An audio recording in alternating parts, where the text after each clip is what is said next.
একসময়ের জনপ্রিয় চিত্রনায়ক হেলাল খানকে তথ্য ও সম্প্রচার মন্ত্রী করার দাবি জানিয়েছেন চলচ্চিত্র নির্মাতা সাইমন তারিক। মঙ্গলবার রাতে এক ফেসবুক পোস্টে এ দাবি জানান তিনি।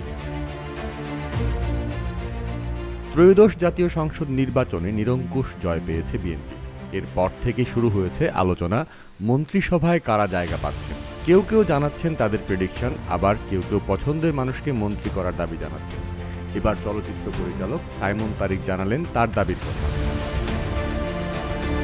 মঙ্গলবার রাতে পরিচালক সাইমন তারিক এক ফেসবুক পোস্টে লিখেন, জাসাস কেন্দ্রীয় আহ্বায়ক কমিটির সম্মানিত আহ্বায়ক জনাব হেলাল খানকে টেকনোক্রেট কোটায় তথ্যমন্ত্রী করার জন্য জোর দাবি জানাই।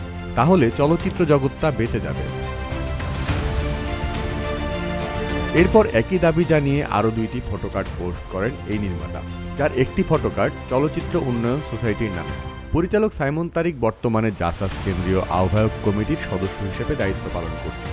সেই কমিটির আহ্বায়কের দায়িত্ব পালন করছেন হাসন রাজা খ্যাত চলচ্চিত্র অভিনেতা হেলাল খান।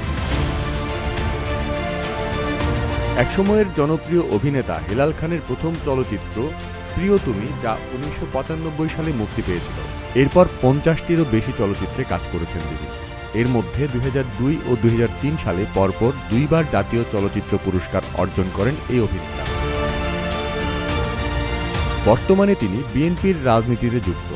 2018 সালের 30 ডিসেম্বরে সাধারণ নির্বাচনে জাতীয় ঐক্য ফ্রন্ট তথা বাংলাদেশ জাতীয়তাবাদী দল বিএনপি থেকে মনোনয়ন পেয়েছিলেন এবং ধানের শীষ প্রতীক নিয়ে নৌকা প্রতীকের সাথে তুমুল হাড্ডাহাড্ডি লড়াই করেছিলেন।